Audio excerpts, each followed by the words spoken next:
And in their 3-year cycle, we study the Acts of the Magisterium. Marshal Lefebvre said that if he was to do it over, he would do more studies on the present time, the crisis, the popes, and their dealings with our present crisis. So when we started the seminary 10 years ago and did that, this is the 10th anniversary of the seminary, 11th anniversary of the Resistance, 50th anniversary of Our Lady of Mount Carmel. So that in 1973, on July the 16th, we had our Mass here and the chapel and the Blessed Sacrament.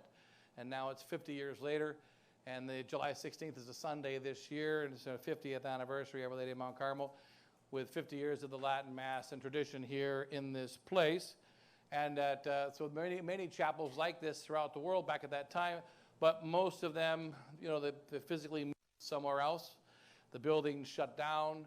But in this case here, we're in the same original property, and the chapel has been expanded a little bit, but the same original chapel, same original altar from 50 years ago.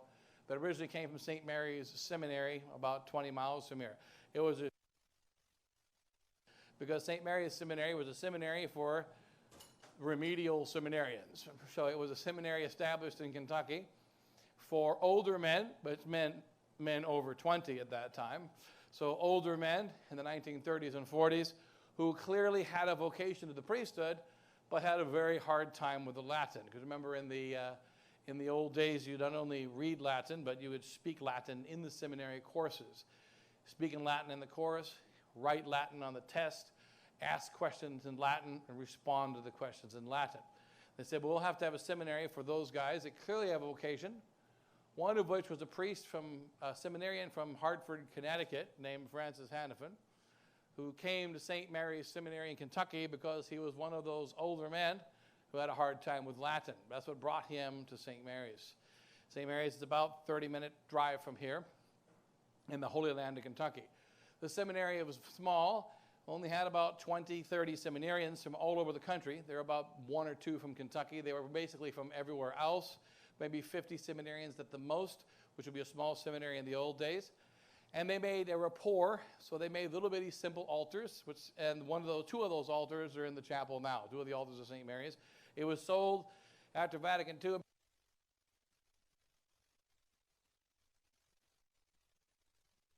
So we got the altars. One of the altars we had 4 altars of their side altars. One of them became the main altar of the Carmelite convent monastery, which is in Spokane, Washington, with the Society of St. Pius X. That's the altar I first learned to serve Mass on, because that was the original main altar. I first served Mass on that altar when I was 6 years old. Then Father Hannafin gave that altar to the Carmelites at that time in Phoenixville, Pennsylvania in 1982. Then they moved to Spokane, Washington, brought the altar with them. It's still there in Spokane, but after about 30 years, they replaced the altar with another altar, and the altar is now a side altar. And then those altars came from St. Mary's Seminary in Kentucky, which brought Francis Hannafin from Hartford, Connecticut to Kentucky because he had a hard time with the Latin. And so they still used the Latin books, but they taught the classes in English. And then they said these are for men who are certain have a vocation. It's not for everybody. They were men that had a hard time with the classes, but all the professors agreed these men definitely have a vocation. So Francis Hannafin was one of them. He came to Kentucky, and then he was ordained a priest in 1945. And so when the seminary closed, we went and got the altars, and they became our altars. So that's the main altar there. And then, of course, in the front of the chapel, you've got the statue of Our Lady Help of Christians outside, which doesn't have a bottom. And that is because in the 1970s, like in many places, in one of the churches nearby here, I forget which one, the priest took the statue of Our Lady, the fiberglass statue of Our Lady outside, and they sledgehammered it to pieces, but they didn't break the face. They smashed the bottom of Our Lady, and they smashed the base of Our Lady, and they threw her in the dumpster. And then one of our parishioners, Eileen Kropp, came and pulled the statue of Our Lady out of the dumpster, and then she brought it here. And the bottom of the statue was gone. So that's our statue outside of the chapel.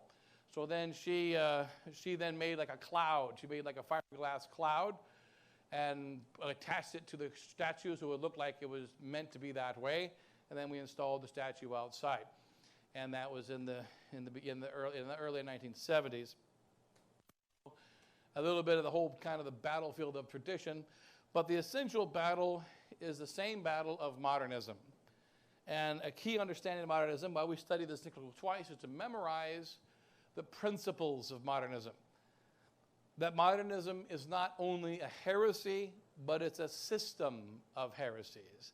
It's not just a lie, but it's a system of lies. It is a heresy factory and a lie factory. It's very important to understand that about modernism.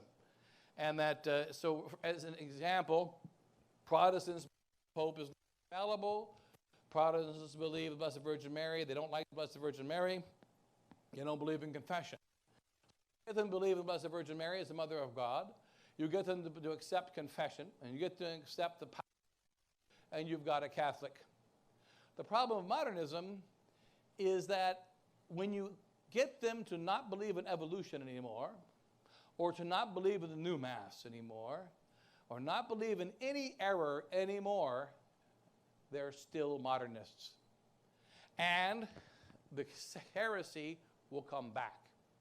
And so St. Pius X said that the key to the answer of modernism, we had to understand, first of all, what the system is and how it works.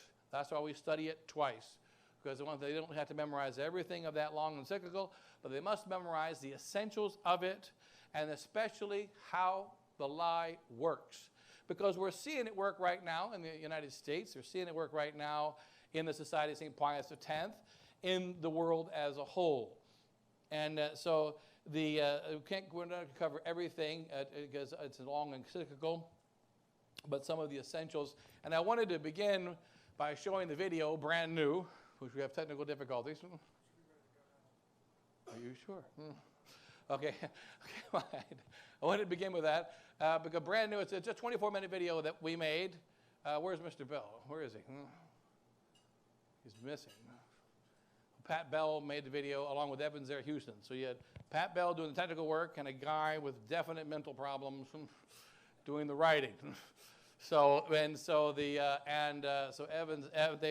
were the crew from Cincinnati. Evan and Patrick, in the beginning of the resistance, before the resistance in 2009, didn't you go with Evan to London? No. Oh, Brian went with Evan to London. That's right. Yeah, Brian. Yeah, he wanted you to go. Okay. So Patrick made the video. He made the technical side of the video. The video was made in 2014, and it's called Brand New. See if we can get up and running. Because I wanted to begin with that. It's just 24 minutes long, and then go through the. We just see. Many, I don't know if you remember it. Most of you should have seen it. It's been a long time. People usually forget after 3 weeks. But it came out in 2014. It could have been 13, but I think it was 14. Because Pope Francis became Pope 2013, right? It might have been 2000. I think it was 2013. It should have put a year on it. It was 2013, right after Pope Francis. Pope Francis had become Pope, but he was only Pope for like a few. I think when they began doing the video, Pope Benedict was the Pope, and when they finished the video, Pope Francis was the Pope. Now, there's no year on it, but it's 2013, and it's dealing with the, some general issues about the Society of St. Pius X. You hear the voice, which sounds younger, but less stressed. Yeah. Okay. Okay. He says he was sick and tired when he did the video, so we'll make all the excuses. Oh, right, we can't get this stupid thing running, right? We're locked out of the computer. 1 second. Yeah, you got it? Okay, good. All right. We got locked out of the computer, so we got computer B here. Right. So brand new, there's the origin of the name. Pat's good with names that no one can figure out. But there was a Father Wagner was our superior. He became our superior shortly after that. He was not the superior at that time. He would become our superior. No, was Father Wagner, did he predate Father Rostand? Well, he postdated Father Rostand. Yeah, Father Wagner, who was a German priest, at this time of the video, Father Wagner was not a priest in the United States. He was a German priest, and he was superior of Belgium. And he was trying to change the Society of St. Pius X, and he said, we have to change our face, not necessarily the substance, but our face. And that the key to changing our face is we have to have branding. They got a multi-million-dollar company to sponsor the SSPX. Father Wagner was behind it. It's before it became SSPX Superior in the United States. They got a company to support this branding. And he said branding is, you pay companies to where you will make a special look for your company. And that whether you sell, if you're looking at a video, you'll see this certain same logo and the same way of speaking and the same jargon. And then if you see a written passage, you'll see the same thing. And if you'll see a billboard, it'll be the same thing. And if you see advertisement, the same thing. And if you see articles written, they'll have the same feel to it, so that people will begin to recognize your brand.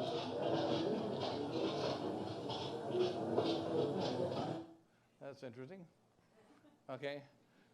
Okay. So then they'll recognize your brand. And the example of that, see, one of the origins of branding was, what's his name, McDonald's? Ray Kroc. Ray Kroc, when he started McDonald's, he said, I want to create a company that equals hamburger. So that whenever you see hamburger, you think McDonald's. And when you see McDonald's, you think hamburger. And I want to take hamburger and McDonald's and make them so interconnected that no man can think of a hamburger without thinking of McDonald's. And no man can think of McDonald's without thinking of hamburger. And he was one of the origins of this whole process of branding, to make you associated with one thing. Father Wegner was a priest who pushed that in the Society of St. Pius X. And branding, you'll see in the New Society. Father Wegner started it. And so each website looks the same. It looks like a magazine in a hotel or in a doctor's office. And each one is supposed to be your unique style and brand. So we want to make a new brand, said Father Wegner. And this was the origin of the name that Patrick and Evan gave to the video, called Brand New, a new branding of the Society of St. Pius X. But we want to have an image that we have towards the world, and that we have to give a different image than the one that we used to have. And so this discusses it in 2013. Is that it? I don't know what this is. This is like Somebody's YouTube. Actually, don't watch this one because I think they cut out stuff. No. This is no good. Okay, go back. There must be another. Okay. What is it? Where is it? Isn't it still on? It should be on. I don't think maybe it's on there. Oh, they put stuff on there. Yeah, No, that's a commercial. Okay. there was somebody. Yeah. Is that the right one? It's not starting right, is it? You say he cut stuff out of it, right? This is the correct one, not cut out? I think so, yeah. It looks like it. Okay. Yeah, go back to the beginning there.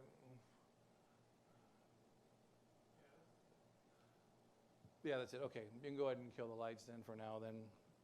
And hopefully the sound works this time. It's 24 minutes long. We'll get through it, and then we'll discuss the modernism thing here. But also, it's interesting 10 years later, you know, how things have developed or what's happened during the course of that time.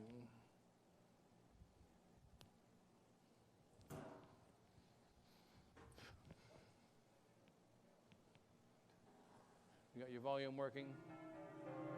Okay, good.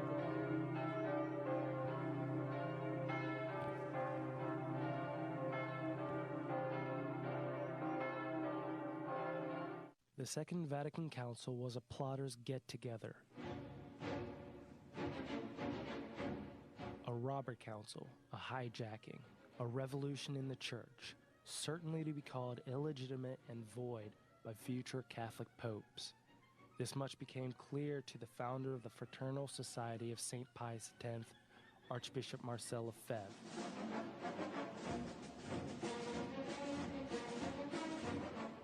The introduction of the new Mass, religious ecumenism, and an insistence upon the separation of church and state, even in Catholic countries, these and other Masonic innovations made up the core of the new conciliar church, as termed in private by Cardinal Benelli.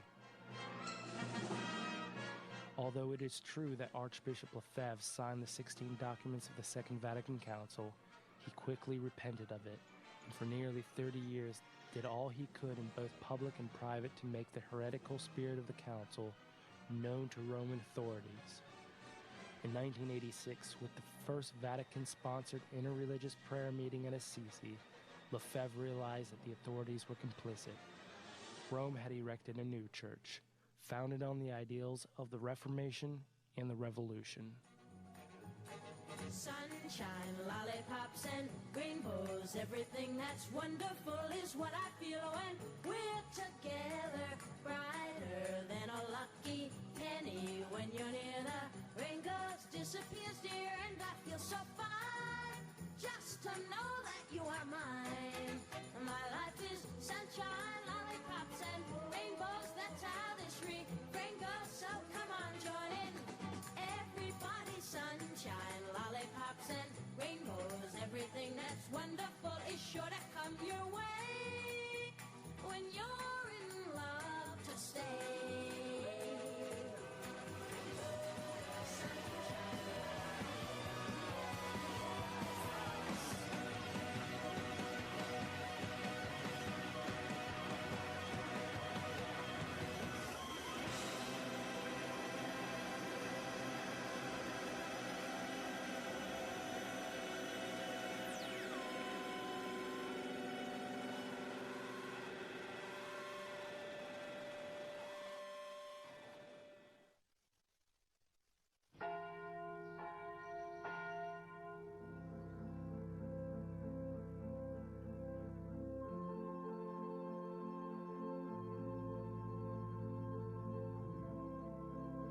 In 1988, Marcel Lefebvre made a formal act of allegiance to Eternal Rome and consecrated 4 bishops to the Catholic Church.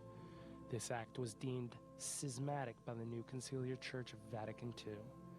The Archbishop was not alone in his heroic and defiant act.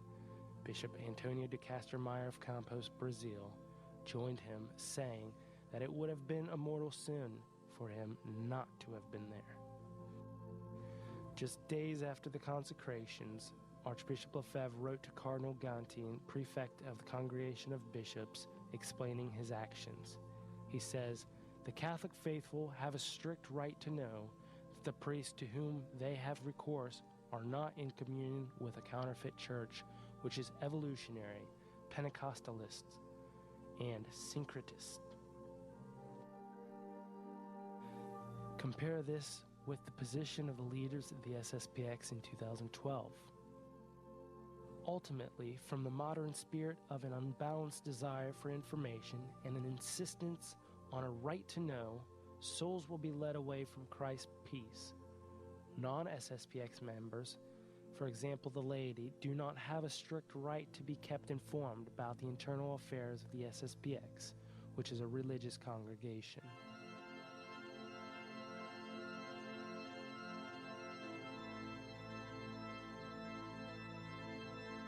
Having faithfully passed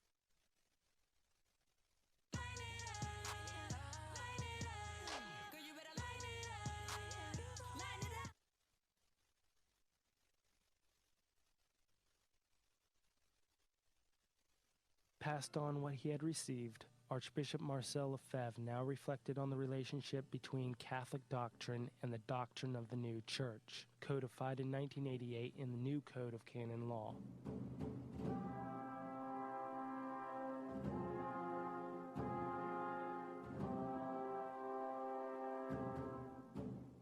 He saw with absolute certainty that interpreting the council in the light of tradition was an impossible feat.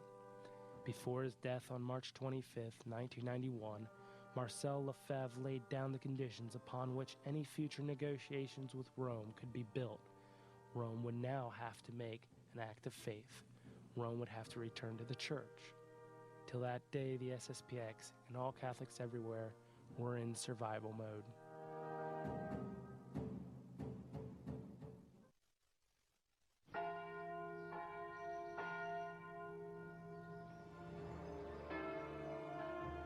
Why can't we work out our differences? Why can't we work things out?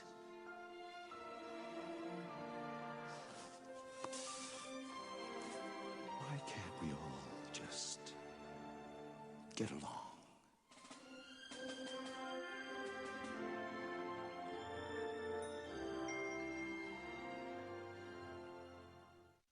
In 1997, the GREC was formed.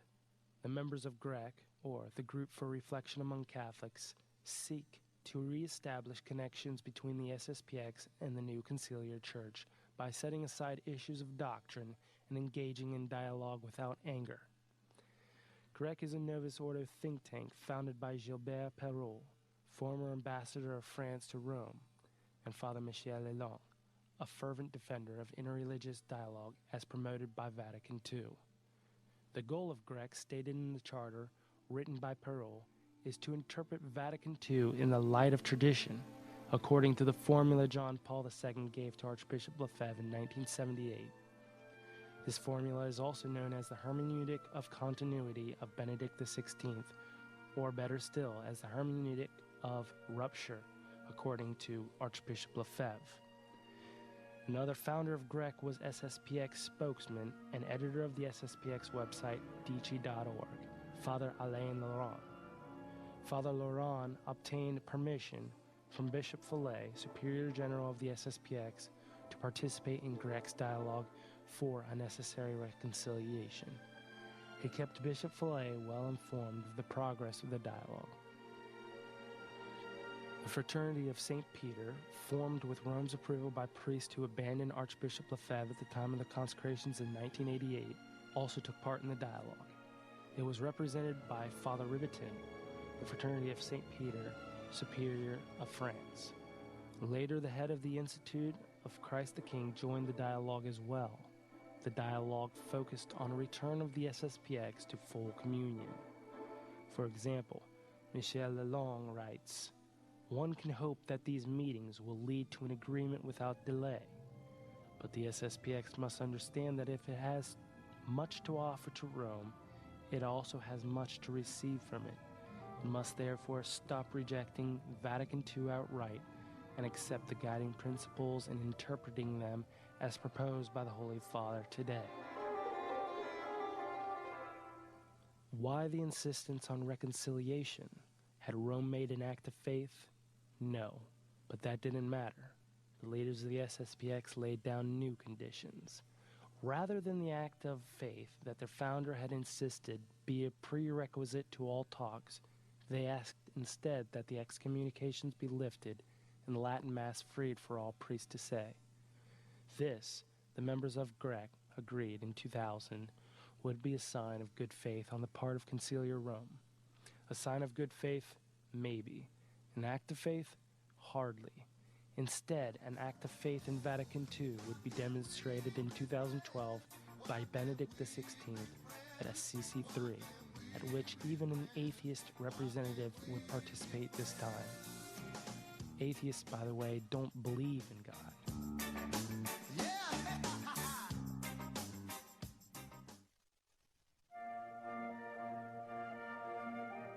The evils of false ecumenism don't seem to matter so much these days, as the Father Laurent-run SSPX website, Dici, made almost no mention of the communicatio in Sacris. Benedict was traditional, remember? He had issued the motu proprio of 2007, freeing up the Latin Mass. He had followed it up in 2009 with the lifting of the excommunications of the 4 bishops. Yes, 2009 was meant to be a big year for tradition. Benedict and Bishop Flay were on the brink of a brilliant photo op that would rival all those of John Paul II and the hordes of smiling babies. Hopes were nursed in the breast of many that maybe finally, at last, a traditional bishop would be elevated to the curia. Traditionalist media outlets like Michael Matt's The Remnant and John Veneri's Catholic Family News were falling all over themselves to make sense of all this tradition coming out of Rome. What could it mean? Yes, that year, all was on course for the reconciliation GREC had longed for. The reconciliation now deemed prudent. The reconciliation that Father Rostand, District Superior of the U.S., would call an act of justice, as though being recognized and approved of by betrayers of our Lord was something one wanted. The reconciliation that Archbishop Lefebvre had called in 1988 Operation Suicide. Yes, everything seemed to be running smoothly ahead. Everything, that is, until... Between 200,000 and 300,000 Jews perished in Nazi concentration camps, but not one of them by gassing in a gas chamber.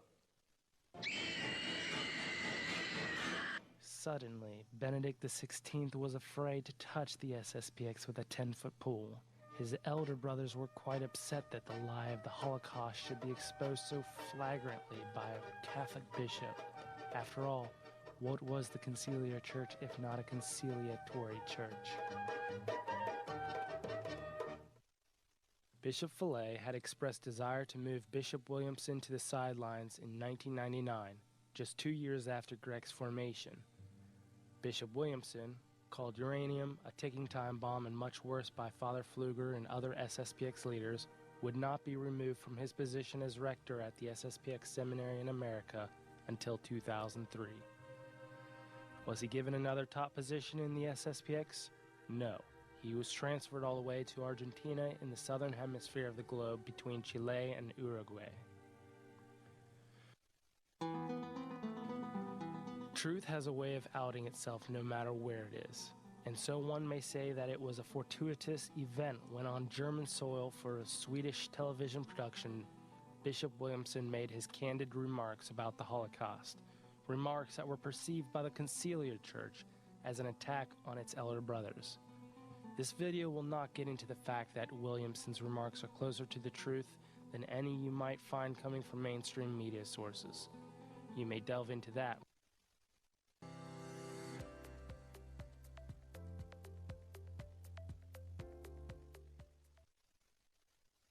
I think we're in an Airheads commercial. Skip it. Skip. Skip. Skip. That one on your own. Instead, let us just look at the response of Benedict XVI. Astonishingly, or perhaps not, he says that if he had known Williamson's views on the Shoah, he never would have lifted his excommunication. But, unfortunately, none of us went on the internet to find out what sort of person we were dealing with. Really, had Benedict been uninformed? As prefect of the Sacred Congregation for the Doctrine of the Faith from 1981 to 2005, had he not been the #1 middleman for the SSPX in Rome? Had he not commented in written letters to Archbishop Lefebvre on numerous sermons preached by society priests from pulpits all over the world? And now was he pleading ignorance in the face of Jewish wrath? It was disingenuous at best, dissembling at worst. But none of this came as any surprise to those who had been paying attention. If the society grows corrupt, then a corrupt deal is easy. If Rome converts, then a deal is also easy. There's no problem.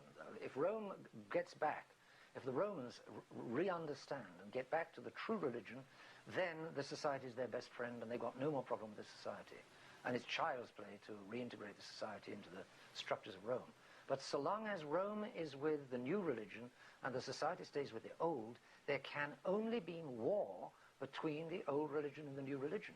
So either Rome abandons the new religion or the society abandons the old religion. That's what's got to happen before there can be any agreement.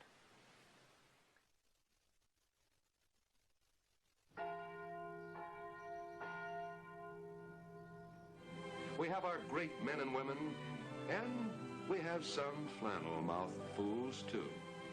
We all want to live, but there's no mystery about what we have or how to lose it. Let's look straight into this one. Let's talk about how to lose what we have and what that would mean to you. In March 2012, Bishop Fillet wrote in the Society's internal publication, Cor Unum, that Rome's movement towards tradition in recent years demands of us a new position in relation to the official church. This assertion by the Superior General prompted a response by the other 3 bishops of the SSPX, who wrote to Bishop Fillet on April 7, 2012. Your Excellency, fathers, take care. You want to lead the society to a point where it will no longer be able to turn back, to a profound division of no return, and, if you end up to such an agreement, it will be with powerful destroying influences who will not keep it. If up until now, the bishops of the society have protected it, it is precisely because Monsignor Lefebvre refused a practical agreement. Since the situation has not changed substantially, since the condition prescribed by the chapter of 2006 was by no means carried out, which was a doctrinal change in Rome which would permit practical agreement, at least listen to your founder. It was right 25 years ago. It is right still today. On his behalf, we entreat you, do not engage the society in a purely practical agreement. Bishop Fillet, Father Pfluger, and Father Naley, who are the first and second assistants, responded 1 week later. You cannot know how much your attitude over the last few months, quite different for each of you, has been hard for us. It has prevented the Superior General from sharing with you these great concerns, which he would gladly have brought you into, had he not found himself faced with such a strong and passionate lack of understanding. How much he would have loved to be able to count on you, on your advice to undergo this so delicate moment in our history. It is a great trial, perhaps, of his being superior. Our venerable founder gave to the society bishops a task and precise duties. He made clear that the principle of unity in our society is the superior general. But for a certain time now, you have been trying, each one of you in his own way, to impose on him your point of view, even in the form of threats, and even in public. This dialectic between the truth and the faith on the one side and authority on the other is contrary to the spirit of the priesthood. He might at least have hoped that you were trying to understand the arguments driving him to act as he had acted these last few years in accordance with the will of divine providence. What did this mean? Had the three bishops been remiss in showing their superior general the love? Or had Bishop Fillet simply changed the course of the ship and accused his shipmates of lacking a supernatural spirit and realism? Actually, that was it precisely. Your collective letter suffers from two faults with regard to the reality of the church. It is lacking both in supernatural spirit and in realism. Bishop Williamson, Bishop Tissier, and Bishop de Galaretta lacking in realism, or rather lacking in Grec sensibilities. One day after responding to the three bishops, Bishop Fillet sent a doctrinal preamble to Rome, which outlined all that he was willing to do in order to be officially recognized by the conciliar church. Among the many weak stances put forward in the preamble is this one. The affirmations of the Second Vatican Council and of the later Pontifical Magisterium relating to the relationship between the Church and the non-Catholic Christian confessions, as well as the social duty of religion and the right to religious liberty, whose formulation is with difficulty reconcilable with prior doctrinal affirmations from the Magisterium, must be understood in the light of the whole uninterrupted tradition in a manner coherent with the truths previously taught by the magisterium of the Church, without accepting any interpretation of these affirmations whatsoever that would expose Catholic doctrine to opposition or rupture with tradition and with the magisterium. Sounds like a victory for Grec. What would Archbishop Lefebvre have to say about Vatican II's stance on religious liberty? Let's open Religious Liberty Questioned and find out. On the first page of the introduction, the question is posed.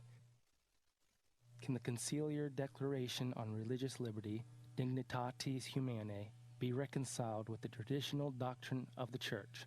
The answer is no. The words of Archbishop Lefebvre are clear.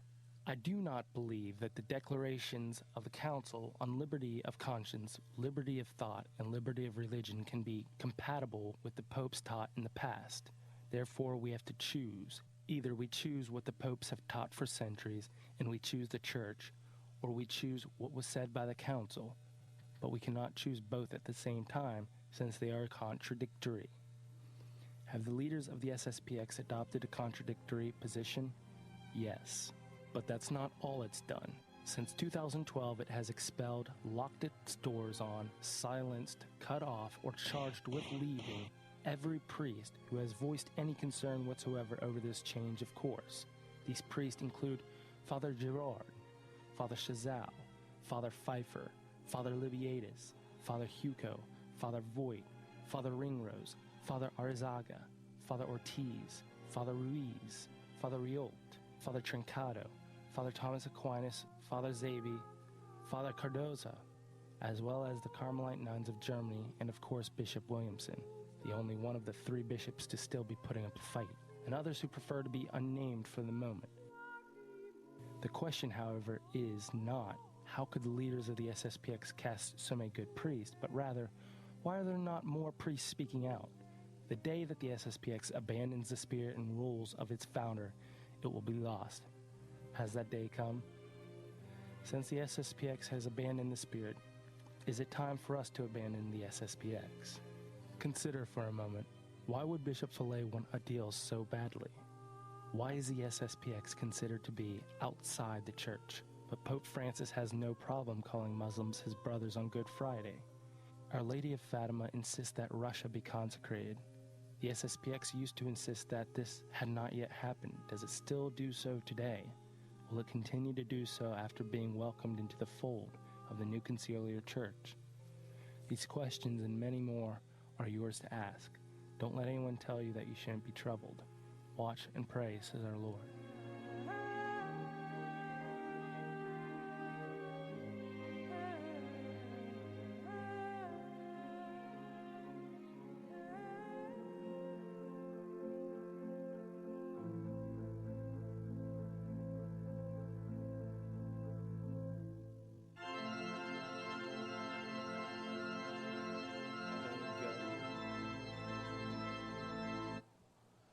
Did your voice get deeper a little bit? Yeah, no. Okay, you can crank it up.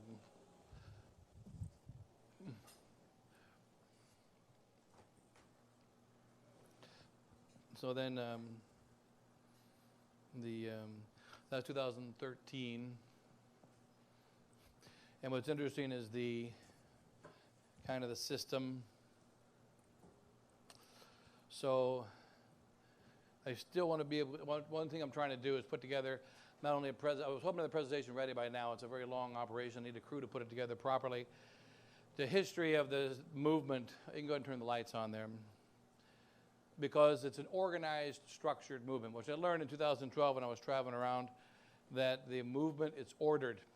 There's the Innocent III defined Satanism as the ordered destruction of all order. So when you take a grenade and throw it in a room, there's destruction, but that's not Satanism. Satanism is the ordered destruction of all order. Example of that will be a controlled demolition, where you place the dynamite charges in a proper place, in a proper way, and you have a structured movement. Cardinal Ratzinger said in 1981, when he became the superior of the Doctrine of the Faith, he said, at Vatican II, we did better in Africa, and we did better in Asia than we did in France, United States, in Western Europe, and North America, because we moved too quickly. We immediately broke the statues, immediately brought in the dancing nuns, immediately brought in the most wild modernism, and the majority of people did go along with it, even though they went along reluctantly, many of them. But because it happened so quickly and it became so obvious, the transition between the new way as opposed to the old way, there was a large group, even though a minority, that stood up against the change. Whereas in Africa and in Asia, the movement to modernism was done much more slowly. One example was a very holy bishop, his name, I think it was Bishop Michael, who was a bishop of Singapore. And he used to walk around the island of Singapore in his dirty cassock and saying the rosary and anointing the sick and visiting the people. And he was just a very holy bishop. And so when Vatican II came, he didn't like it. He was one of the many bishops that didn't like Vatican II. But out of obedience, he accepted it. And because he accepted Vatican II, when he went back to Singapore, he tried to implement it in a very conservative way. And there was no resistance to Vatican II in the island of Singapore. Same thing in those places where there was a slow movement from the liberal, from the conservative Catholic way to the modernist way. There was never no resistance, but almost no resistance. Where there was a sudden and violent movement, there was always some group that stood up against it. Cardinal Ratzinger said, "We made a mistake by moving too quickly." He's the one that changed the policy of Rome, how to bring people into the Novus Ordo. It is best done incrementally. He wanted to remedy the mistake of the Vatican II by making a conservative movement in the Catholic Church. Example himself, he wore suit and tie and refused to wear a cassock during the council as a priest. And they said, "Why are you doing that?" He said, "Because I am trying to make the Protestants feel comfortable. I am bringing Protestants into the council, and they're around all these men in cassocks. So I am a priest in a suit and tie, and I don't wear a cassock. I am making them feel comfortable as I bring them into the council." He was considered a radical. But as the changes came so violently, he saw a great reaction. He realized that that was the wrong way to bring the world into a new religion. The way to bring the Catholic world into a religion is incrementally, slowly, in an ordered fashion. And so that's what he did. He was the one who's the father of all of the conservative movement in the church. And that he wanted to create this conservative movement to make people who would otherwise become true Catholics and traditional Catholics, make them become conservative Catholics and moderate Catholics. As X says in his office before 1910, he said that when you Catholic politicians go into the government, or you Catholic people and the citizens go into the government, and you try to make the government more moral, and you try to make the government better and closer to God, and you do not bring your faith visibly to do that, you have left the Catholic faith at the door, and you are no longer Catholic. You're going to bring others into the faith by bringing them from where they are to the faith. If you tell them about Christ and you tell them about the faith and you bring your Catholic faith to politics, they won't accept you, so therefore you leave it behind. And as my assistant said, you can't do that. You can't leave your Catholic faith behind. However, Cardinal Ratzinger, he does that. So you can see here in this the steps, 1988 was a great year in the battle of the last 50 years, when Archbishop Lefebvre consecrated 4 bishops to preserve the Catholic faith. Consecrated 4 bishops to preserve the Catholic faith and the Catholic priesthood, through the Catholic priesthood. Catholic priests who will be formed without being under the modernists. He formed them without being under the obedience of the modernists, without being in direction of the modernists, without working with the modernists. Because if you work with the modernists, they won't become Catholics, we will become modernists. We say we're going to work side by side, but what will happen? They will not become like us, we will slowly become like them. Hence the formation of GREC, as mentioned here in this video, brand new, was very important historically. So in 1997, GREC was formed by a bunch of modern Father Michel Roland and Lalonde, and what was his name, Parole, Gilbert Parole, and then one of the society priests, Father Laurent, who leads the, I think he's still taking care of the website and the official face of the Society of St. Pius X. I believe he's still doing it. That these will be the ones to lead the way in changing the SSBX. I remember when I was newly ordained priest, I was ordained in 1994. In July of 94, I was ordained with Father Schmidberger, the superior of the SSPX. Less than 1 month I was a priest, in less than 1 month, and the new superior was elected, Bishop Fillet. So I was a priest for a few months. Now I just met my nephew, Father Greg Pfeiffer. Just a few days ago, he passed through here yesterday, and we were both ordained by Bishop Fillet. And I was ordained by Bishop Fillet when he was not the Superior General, and he was ordained by Bishop Fillet 28 years later when he was not the Superior General also, and just a few days ago. And but nonetheless, we were surprised Bishop Fillet became the Superior, but at the same time, I remember right away when he became the Superior, I remember one of the first things we heard was, Bishop Fillet is going to normalize the SSPX. At that time, we didn't think anything about becoming modernists. But it was, he is going to make the society more normal. Because he can't stand Bishop Williamson. Not that he can't stand Bishop Williamson personally, although I don't know about that. Maybe he doesn't, can't stand him personally. But he couldn't stand the image of Bishop Williamson. Bishop Williamson was the horse who was talking about the Holocaust and talking about the Masons and talking about the Jews and talking about modernism and talking about how we've got to be Catholic and we've got to spread the faith throughout in politics. And he was shaking the apple cart and being too extreme. And Bishop Fillet never liked that. And I remember from the very beginning he said, we're not going to have political priests, we're going to have spiritual priests. And we're going to change the society from being too renegade to becoming a little more sedate, still be anti-modernist, still be Catholic, but we're going to change our way of operating. And that's essentially what happened over the next year.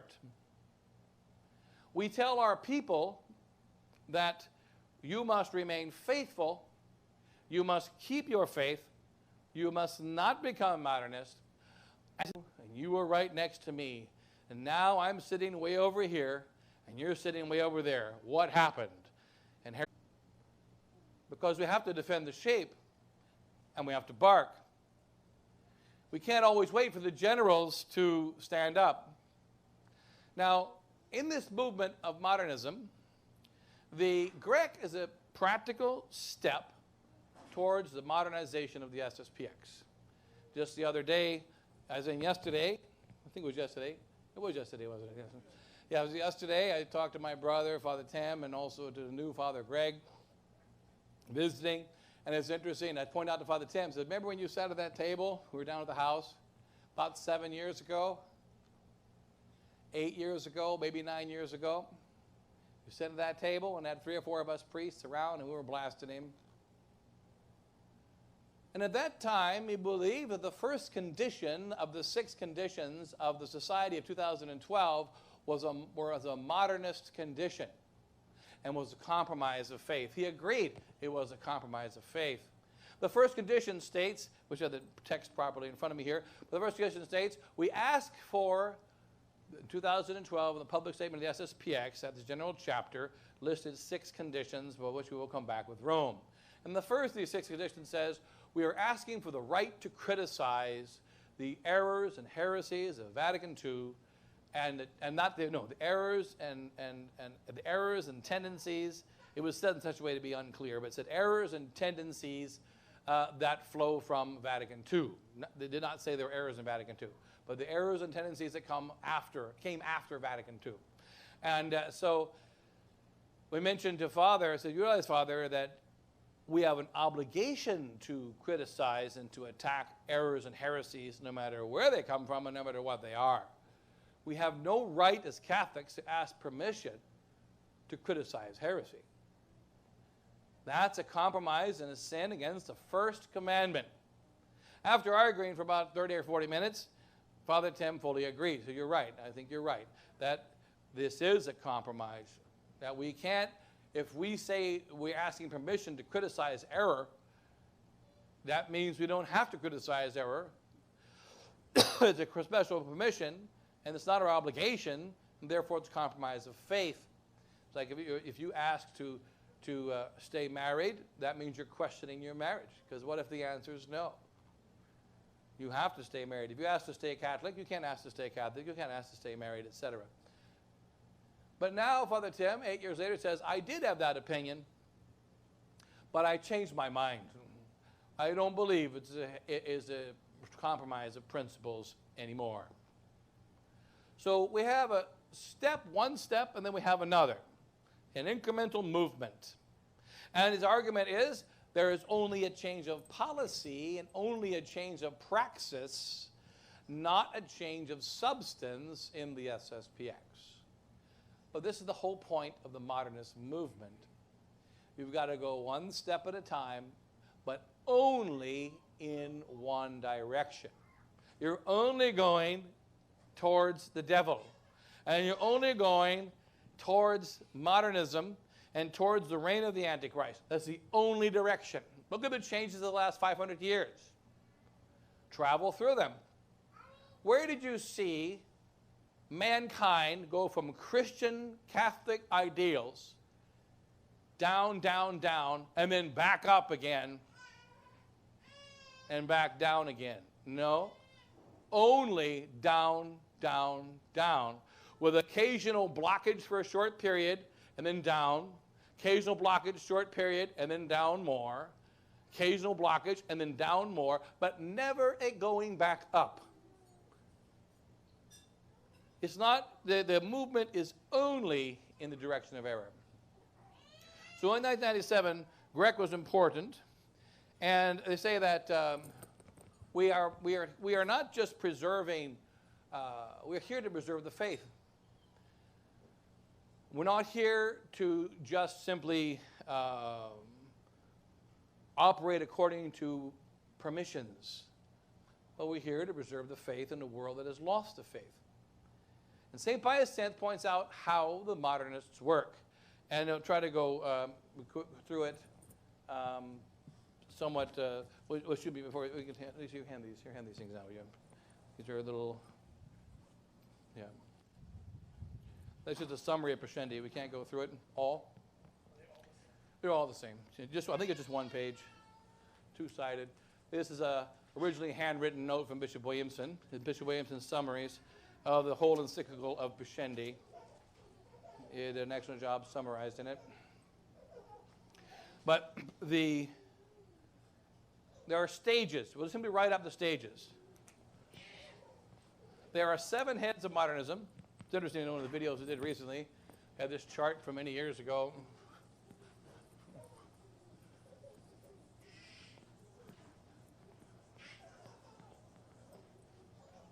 There's only one modernist. So I'll just have you to see the titles. You'll see the numbers on the okay, Pascendi Part 1, an overview. And it has a list here. There are seven heads of the modernists. So you see on the page, we'll skip all the introduction, that everything is bad and that I must condemn the modernists because they're destroying the church. They've been in it for a long time, says St. Pius X in 1907. Number 1, philosopher. Number 2, believer. Number 3, theologian. And then I see that little big box that's on the back. The back, it gives you a breakdown of the philosopher, the believer, and the theologian, because those are very important. There's a philosopher, a believer, and a theologian. Then, number 4, historian. See number 5, critic. Number 6, apologist. Number 7, reformer. And wish I'd get Chris's little video here, but it's okay. It's not fully complete anyway. We made it part of the way. It's like the man that, what do you call it? We built part of the castle, but we didn't finish the castle. So, nonetheless, let's see here. Let's just lay out these 7 heads we usually do. So imagine here's a trench. We got to understand about this trench here that there's, so there's number 1, 2, 3, 4, 5, 6, and 7. Okay, so you got 7 different spots. It looks like there's 7 guys in foxholes shooting at you. So when St. Pius X goes through the 7 stages of the modernists, because it's not 7 guys, it's one guy running around shooting at people. Okay, only one guy. First one is the philosopher. He's the most important. He's the only guy that matters, really, the philosopher. The second and the third, that's where you fit in. Number 2 is the believer. Number 3 is the theologian. That's my job. Believer and theologian, these are phases. Now, we're going to go quickly through the 7 of them and see that how it works. Because when you get to number 7, which is reformer,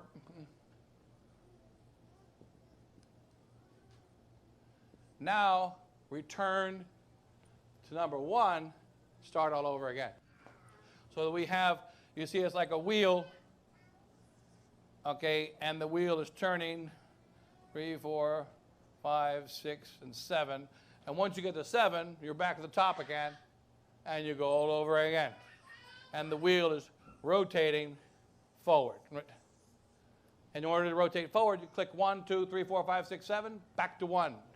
1, 2, 3, 4, 5, 6, 7, back to 1. And so you're going to have a philosophical idea, philosopher, believer, theologian, and then comes, this guy is very important, that is the historian. You can put under historian, you can put doctor, psychiatrist. So then comes the number 5, the critic is next, right? Yeah, critic, right? Yeah, critic. Critic. These are very quick. And then apologist. Right now we're in the apologist phase of homosexual marriage. Apologist phase. The next phase, we reform, and everybody get married except for those that are heterosexual. Then we start all over again. We go to the next level. And that every level, so that, remember, there are 7 heads. You're supposed to believe there's 7 different guys, and you're also supposed to believe they're not buddies. So St. Pius X goes through a long explanation in order to demonstrate how not only are they buddies, but they're the same heretic. And that there's a system. How do you move in the direction of the devil? There are many steps. So the first step is that of the philosopher, right? And so in any case, so we see here the philosopher, and then with regard to the believer and the theologian, these are the temporary people who are going to disappear. And then we're going to have a new believer, a new theologian in the next stage, a new believer, a new theologian. For instance, 100 years ago, every Catholic who is conservative, and every conservative Protestant, and every Catholic, everybody who is in anything conservative, would have told you in 1905, women should never be allowed to vote. Period. But the suffragettes changed that.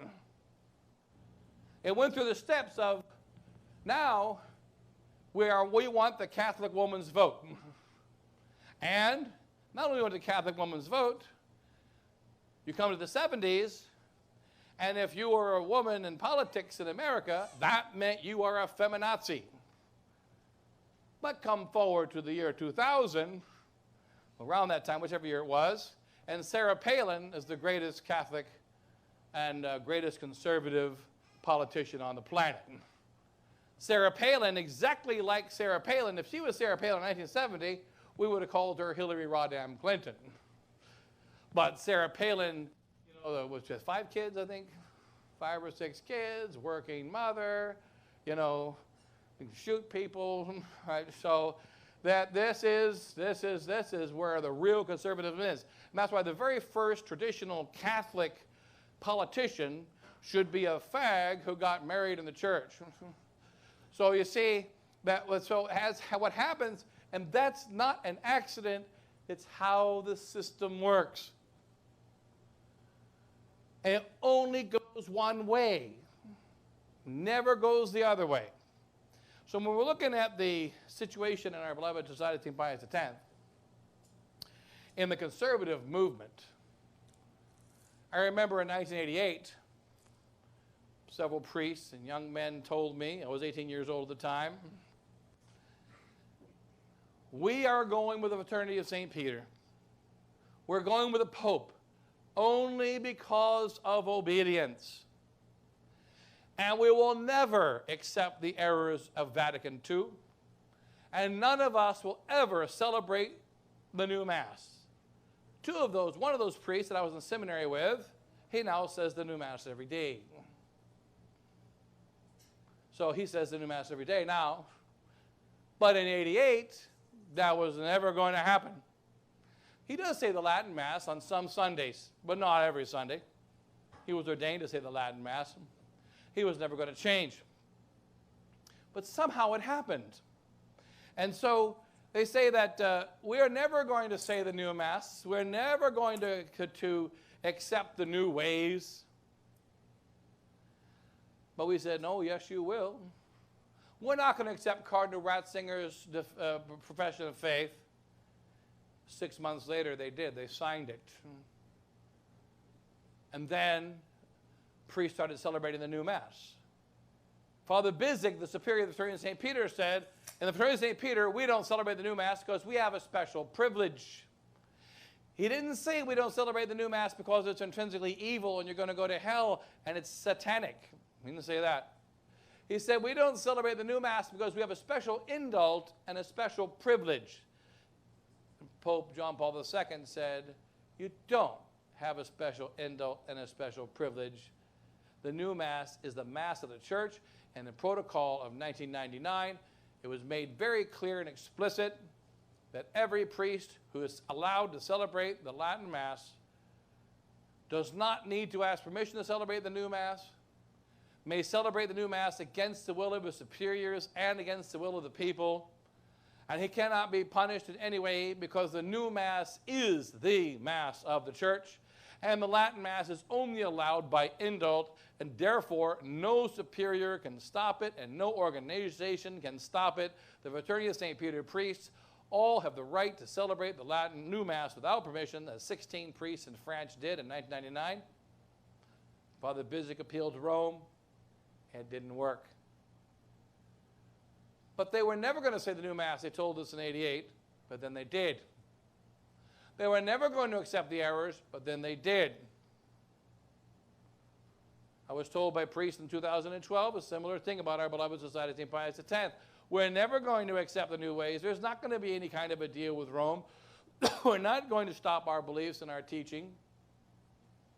But then it shifts. It shifts anyway. And so how does that happen? First, philosopher, then believer, theologian, historian, critic. St. Pius X points out, first principle, everything begins with agnosticism. You know what? You do this every day in your life, part of being a modernist. And it always begins with agnosticism, but what we don't realize, it always ends in atheism. Always. So why do we say begin agnosticism? The first thing you can say is, I don't know and nobody knows. Now, normal agnosticism is, I don't know that there is a God. And I can't prove that there is a God. And no one can know there is a God. And no one can prove there is a God. And I can't know there is not a God. And you can't know there's not a God. And I can't prove there's not a God. And you can't prove there's not a God. We don't know. So in theory, if you begin as an agnostic, one day you could find the correct information and become a theist instead of an atheist.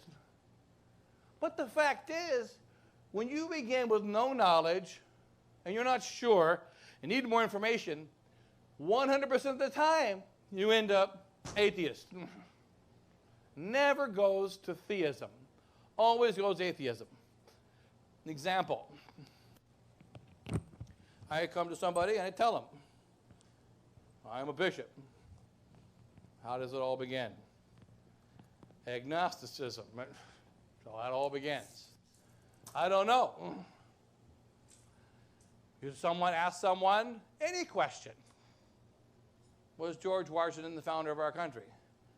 I don't know. Did God create the world? I don't know. Everything begins with agnosticism. This is one of the foundational heresies of the whole modern world. In the syllabus of errors, and also in the syllabus of Pascendi, the book called Lamentabili Sane, St. Pius X says, as many heretics say, if you want to learn the truth, you must leave beside all things that you all preconceived notions. And you have to go in completely unbiased. You have to go in as if you don't know. So therefore, if I am a Catholic philosopher, God told me this is a plate, so I know it's a plate because God told me it's a plate. But now I'm a Catholic philosopher. I can't enter philosophy saying, I already know this is a plate.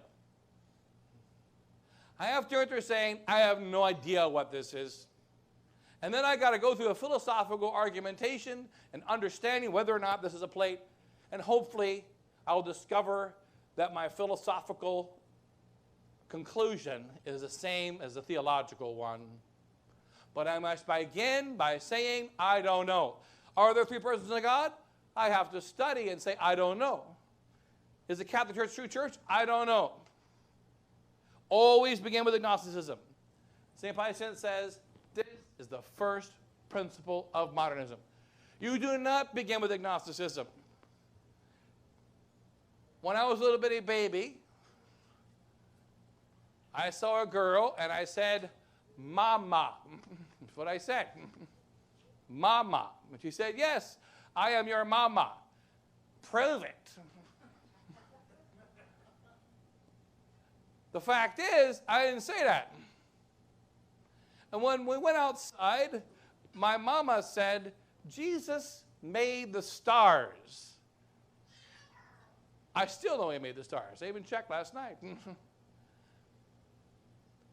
I did not begin with agnosticism. See, we make the mistake of confusing agnosticism with ignorance. Ignorance means, I don't know. We all begin with ignorance because we are born with a tabula rasa. We're born with a blank slate. Ignorance is not agnosticism. I don't know. Jesus made the stars. Okay, now I know. Mommy told me Jesus made the stars. When I went to first grade, I got in 26 major fights that I got caught for in first grade. You can visit the Holy Place. It's in Boston. Now it's a dog protection society, but I got beaten many times there. We go to first grade because I started a little gang. I tried to start another gang so we could have a rumble. But the other kids couldn't start the other gang, so it didn't work out. If you want to be like the big kids, you have to start a gang if you're going to be like the big kids. And so, but somebody would make me mad. I beat them up. But so there was, okay, I forgot where I was going with that. I started that with someone. But well, you start with, ignorance. One of our main arguments when I was a kid in first grade. When we would argue amongst each other in first grade, we would say, that tree is an oak tree. And whenever somebody would say, my dad said,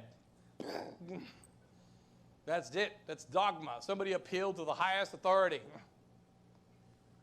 My dad said means that's infallibly true. Now, that's the way it's supposed to be. We begin with ignorance. I don't know anything about the stars until my dad says, until mommy tells me. And when I open my eyes, I can see this is real. I did the test. I licked my fingers and I stuck it in the outlet. And I believed in electricity. I did the test. So I didn't have ignorance about it. I knew about it. I didn't have agnosticism. I had ignorance, and then I learned. We all begin tabula rasa with ignorance, and then we learn. But today, we begin with agnosticism. Extremely different. Agnosticism is built by the spirit of the sin behind agnosticism, says St. Pius X. It is a sin of pride. That is, I don't care what you tell me. I cannot believe it until it is proven to my satisfaction. That's the sin of Lucifer. God told Lucifer and the other angels, I'm going to become man and not save the human race. He told them that later. I'm going to become man and rule the human race. And Lucifer said, explain to me, according to my satisfaction, why God would lower himself to such a humble extent. Explain it to my satisfaction, and I will believe. Do not explain it to my satisfaction, and I will reject. Agnosticism cannot be confused with ignorance. Example, again, I'm a bishop. How do you know that? Because I told you. St. Robert Bellarmine says it very simply in De Ecclesia Militante, which is concerning the church militant. How do you know if somebody's a Catholic? They come and say, I'm a Catholic. So that before I met you, and I didn't see you in church, I say, what are you? You say, I'm a Catholic. My ignorance is removed, and now I know you're a Catholic. What does the agnostic say? You say, I'm a Catholic. All right, that's nice. Prove it. You tell me you're Catholic, now prove it. What does the Catholic Church say? The saints. Ignorance is removed by simply being told the truth. And I should believe what a man says unless there is a serious reason to not believe. So this importance in the modern education, modern man is told we know better than everybody else in human society because of evolution. And we should never accept something that we haven't proven to ourselves to be true. But the church doesn't say that. We accept what is taught. Well, consider, for instance, the statement of St. Paul. The man, if we ourselves or an angel from heaven teach you another gospel than what we have already taught you, let him be anathema. What does that presuppose? It means I can know the gospel that I was taught, and then I can relate what you say to that gospel. And if it's not the same as that gospel, if it's not coherent with that gospel, let him be anathema. I have to be able to know a catechism. We tell you, why do we believe that there are three persons in one God? Because God said so. Why do we believe God created the world in 6 days? Because God said so. Now go back to agnosticism. Did God create the world in 6 days? Maybe, maybe not. I don't know, and you don't know. You can believe you created the world in 6 days. That's fine. That's your opinion. I can believe he didn't create the world in 6 days, which is also fine. That's opinion, because there are good proofs on both sides.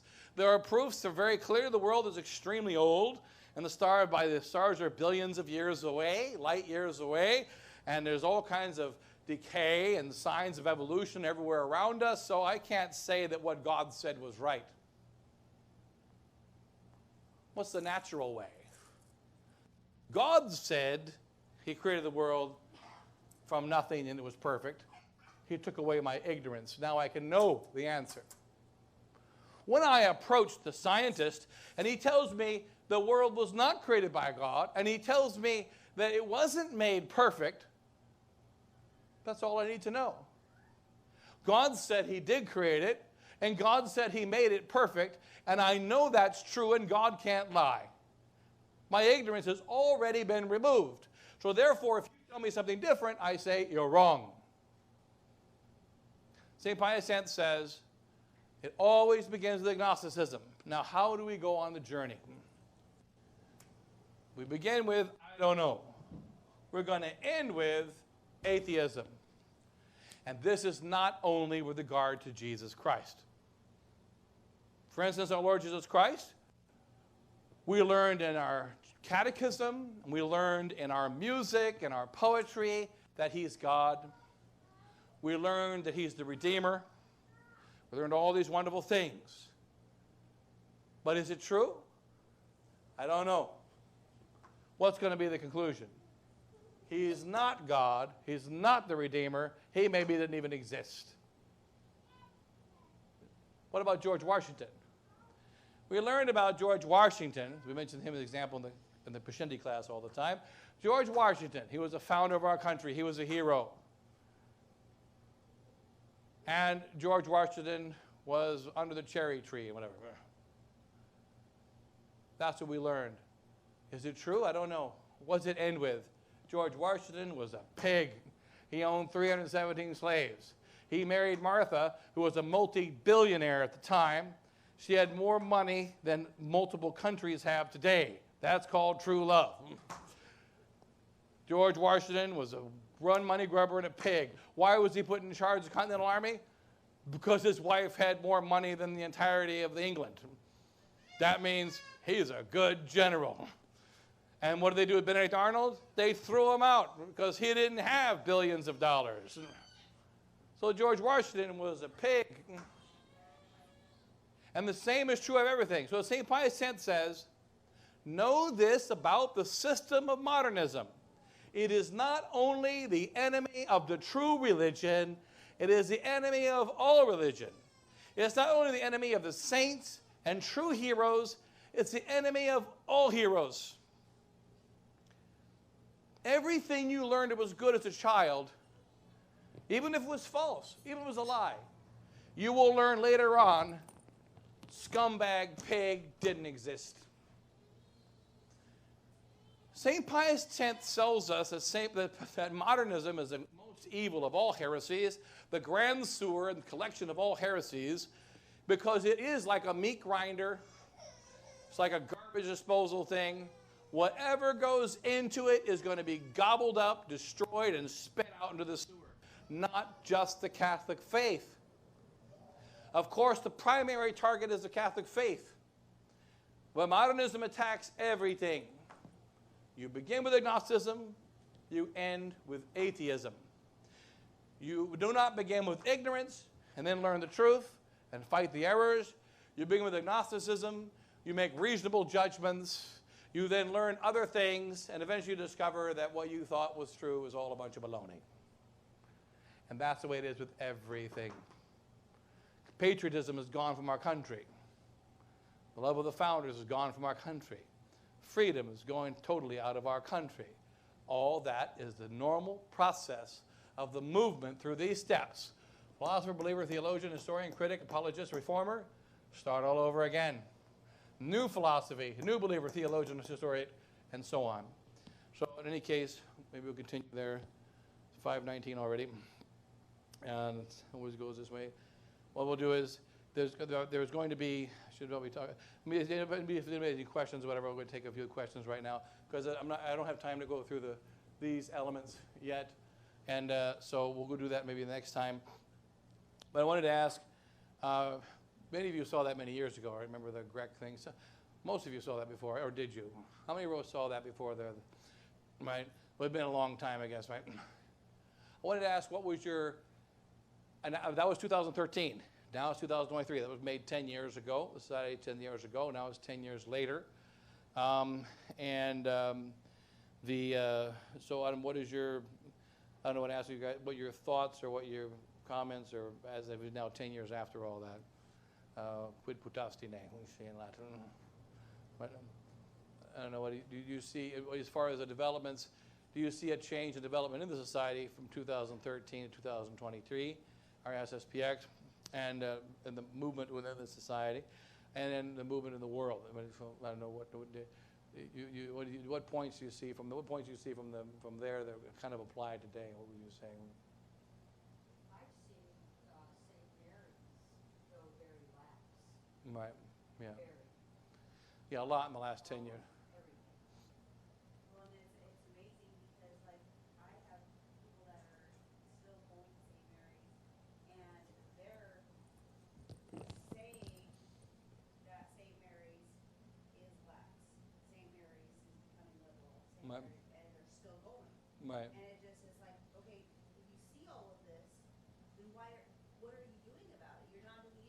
still just going along and, you know, you're trying to keep it, you know, alive inside? I don't know, but like even my girlfriends, you know, that I grew up with, you know, talking to them, their minds are very liberal minded. And it's like, oh, you know, you got these Christian rappers and, oh, you know, because they're Christian and it's okay. And I'm like, you know, 20 years ago, that was never.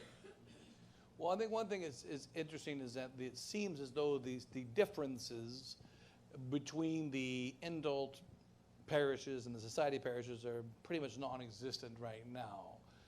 They're about the same.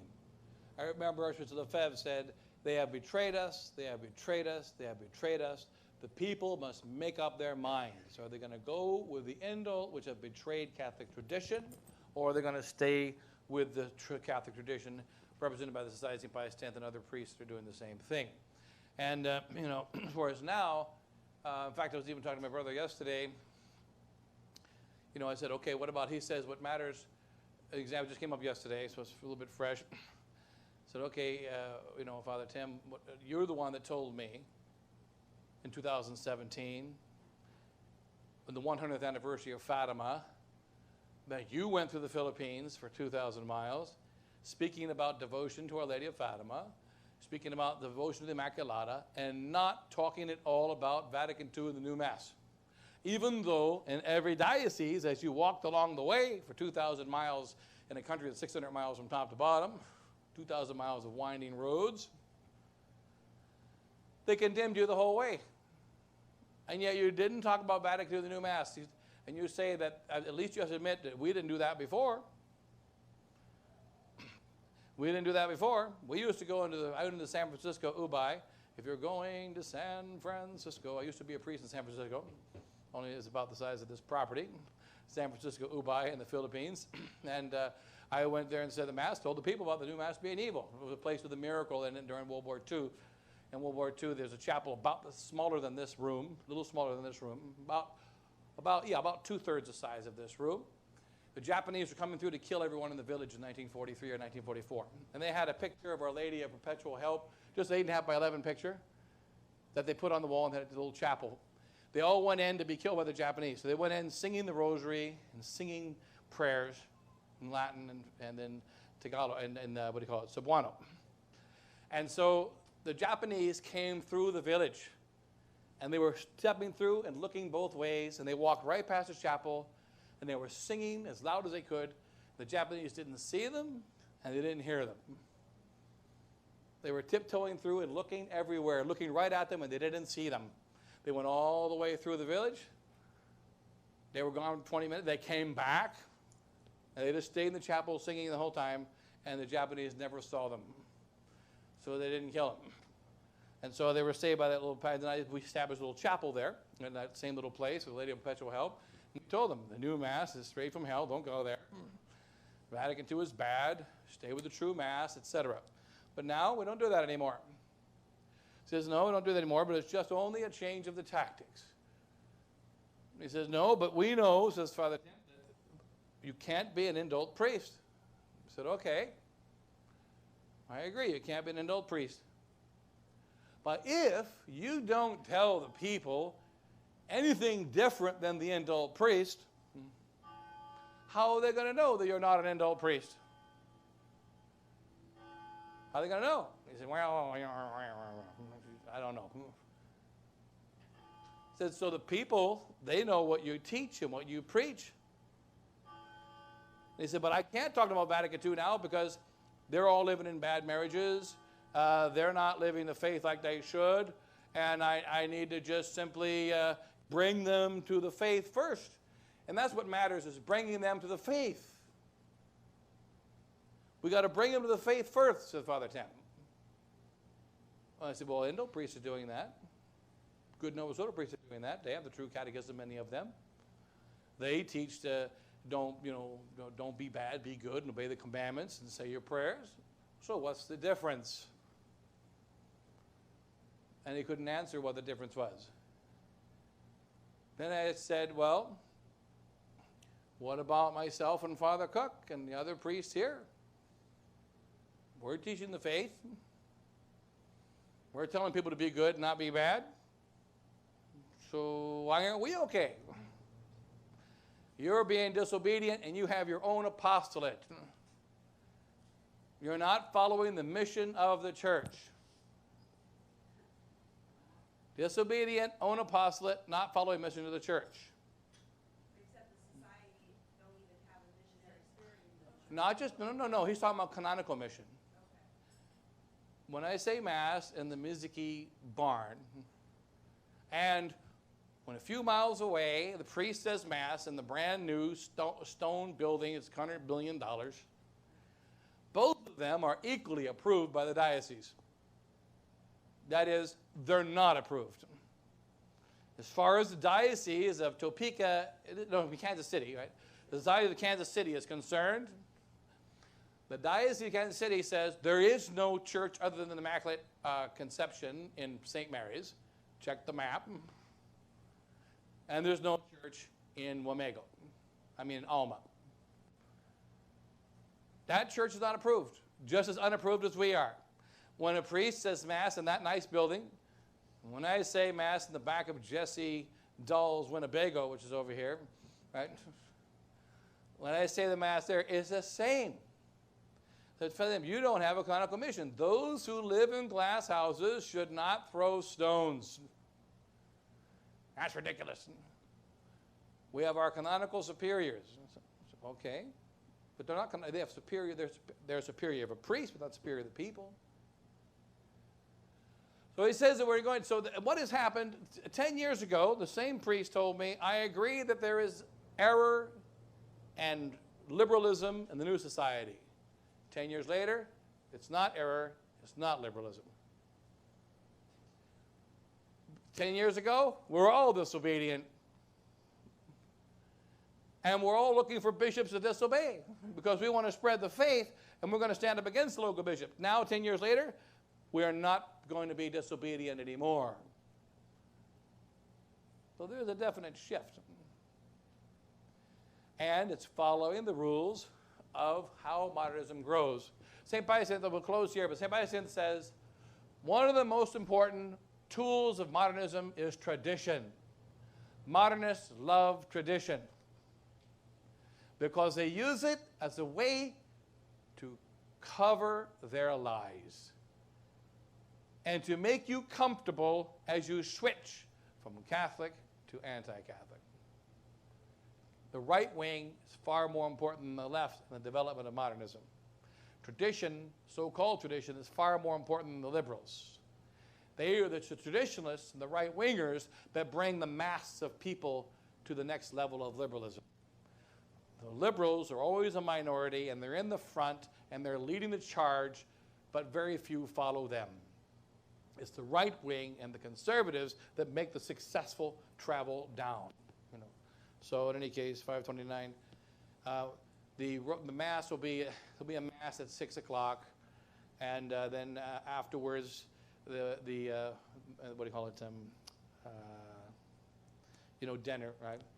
And then tomorrow I think it's 8 o'clock, 8:30 mass. I can't remember now. I think it's 8 o'clock mass, or 8 o'clock mass, and then afterwards a breakfast, and then around 10 o'clock we start the conferences and the catechisms, and then tomorrow will be the full day, and then so there'll be mass in the morning, but there'll also be another mass in the evening at 6 o'clock also. Well, 5:30 to 6, depends how late it goes. Probably 5:30, theoretically 5:30 tomorrow, but it may be delayed a little bit based on what's happening in the afternoon. It should be 5:30, and then we'll go from there. So in any case, we'll go ahead and say a prayer, and then at 6 o'clock, the Mass. And as far as the rosary goes, you can say your rosary, with the rosary, instead of having the public rosary at 6, or now we're going to have the Mass instead.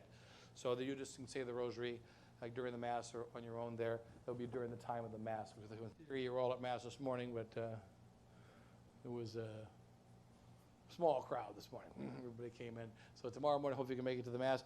And then, we'll go ahead and say the prayer there. And then tomorrow night, Mass also. We'll say a prayer. No, we got to face that way. So, in the name of the Father, and the Son, and the Holy Ghost. Amen. Glory be to the Father, and to the Son, and the Holy Ghost. St. Vincent and Ferrer, St. Jude, Our Lady of Victory, Lady of Sorrows, Lady Apple Christians, St. Ignatius. Father, Son, Holy Ghost, amen.